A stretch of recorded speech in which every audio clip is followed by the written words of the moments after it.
Hey, it's me. We're going to talk about flipping the classroom. And this is just a short video introduction that I wanted you to watch this evening before we do our professional development time tomorrow. So if you look at the screen, you can see that the flipped classroom is lots of different things, including technology collaboration, differentiated instruction, problem solving. The best thing is that it helps us to reach mastery in the 21st century. And the software that I'm using is a free software called Screencast-O-Matic that you use directly from the internet, and you can pop this nice little picture up so the kids can see you and you can talk to them and it be more of an interactive thing for them, and it doesn't have to be up there all the time. So I'm going to turn it off so you don't have to see my ugly mug, but I wanted to let you know that this is a possibility to be able to be used if you decide to flip your classroom. So last spring I had looked into flipping the classroom and I was just not impressed with it, and I expressed that to Mr. Moyers and said I just don't understand how this could work and I don't like it. And after going to the professional development with the STEM, the Siemens Foundation in DC the first week of August, I totally changed my tune to this, and after the first 3 weeks of school, I'm so glad that I've decided to do this. So let's look at what flipping the classroom is. First of all, you know as well as I do that we're teachers and we like to talk. I don't know if it's we think we have a lot to say or we like the sound of our own voices or what it is, but we like to talk. So using a flipped classroom method is going to allow us to cut down on the jibber jabber, cut down on the stuff that's not really important, and get right to the meat of things so the students can be instructed on what we want them to know. Let's look at some statistics that I thought were pretty stunning. The source on this was Associated Press, and this was last April. They said that the average attention span in 2000 was 12 seconds.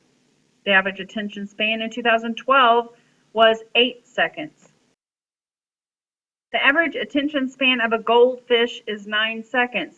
You can now go back to your students and tell them they have the attention span of a goldfish, and it's actually a compliment because that's more than what humans are capable of, apparently.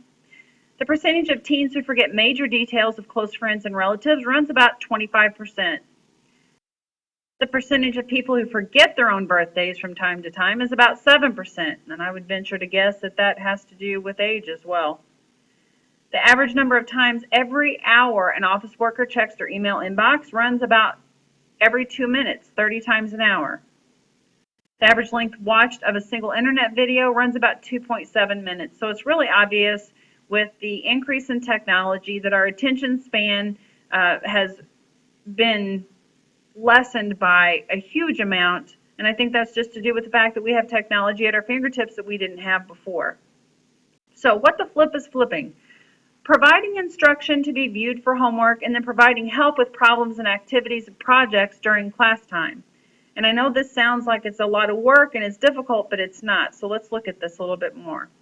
There's some pros and cons, and what I'm going to be doing to highlight is I'm using my InterWrite Learning Pad. Oh, whoopsie, technology at its best. My InterWrite Learning Pad in order to highlight some of the things to show emphasis or to write whatever as we go through here. I thought that would be a good thing for you to see, and it's really easy to use and super easy to incorporate while you're doing the Screencast-O-Matic. So I'm not going to spend a lot of time on cons. I'm going to focus more on the pros, but one thing I want to mention is this video is what you're watching tonight, and tomorrow during the professional development you'll have a chance to talk about this and us to kind of talk through some of these issues and hash this out a little bit. So the cons I'll just go really lightly over. First of all, of course, anytime you have a computer and internet, making sure every student has access to that, it can be an issue. Students can't ask questions when they're watching a recorded lesson, but they can take notes while they're watching it and ask those questions to you the next day. There's always technology issues. I don't care if you're talking about your phone, if you're talking about your own vehicle, we always have issues with technology. This also shows designing and grading frequent quizzes as being a con, but it's something that we do anyway, so I don't really see that being an issue.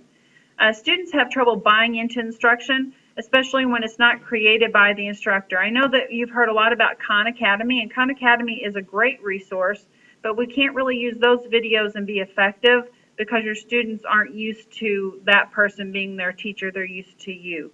So they buy into it better when they hear your voice and they see your type of PowerPoints or whatever it is that you're going to use. Another con is determining how to handle the students who don't complete the video homework. We'll talk about that tomorrow too. And creating or finding quality videos for each lesson, creating them mainly, and that can be kind of a pain, but change can be kind of painful sometimes. So it's not horrible, it's just something different to get used to. Let's take a look at some of the pros of flipping your class. First of all, the students no longer struggle with the challenging concepts alone outside of class time. And if you're covering new concepts, you know that sometimes it takes quite a bit of extra time for students to grasp those concepts. And that's not going to happen if they don't have somebody to help them. So being able to cover those in the classroom is really helpful. Students can also skip parts of the lessons that they already understand. They can rewatch the things that challenge them, review the videos before a test. Those things help them to visualize the concepts as well. We can move to applied learning in the classroom and increase the amount of differentiated instruction that we provide for the students. It gives the students more ownership and responsibility for their own learning because they have to try to grasp the concept outside of class and bring it in and apply it in class. Students come to class prepped, ready to learn. There's not any downtime. The video links can cause deeper thinking and further learning to occur because they're watching those videos right there and they're used to getting on YouTube or some of the other video channels. They can get on there and search those concepts and answer questions that they might already have. And the teacher can also spend class time working one-on-one or in small groups, which has been really beneficial, especially in my classroom. Let's look at some of the results. This came from Newton.com. I'm not sure where the data came from as far as what the background is, and I usually like to have that handy, but I don't. So just in general, when you look at freshman English and freshman math, 50% of the freshman English classes were failing 44% of the math, and they recorded 736 discipline cases just in one semester at this school. But after the classes were flipped, the failing percentage went to 19% instead of 50%, only 13% instead of 44% in the math class, and look how much the discipline decreased just in that one semester. Another example with statistics that I have to share is from Jane Harris, and she used to teach here at West County, and she's the geometry teacher at Farmington High School, and she started flipping last year. And what she found was that her flipped classes, there was an average of 3% higher class averages than in her traditional geometry classes. And she also found out that the flipped classes turned in assignments 98% of the time, while the traditional classes only turned them in 89% of the time.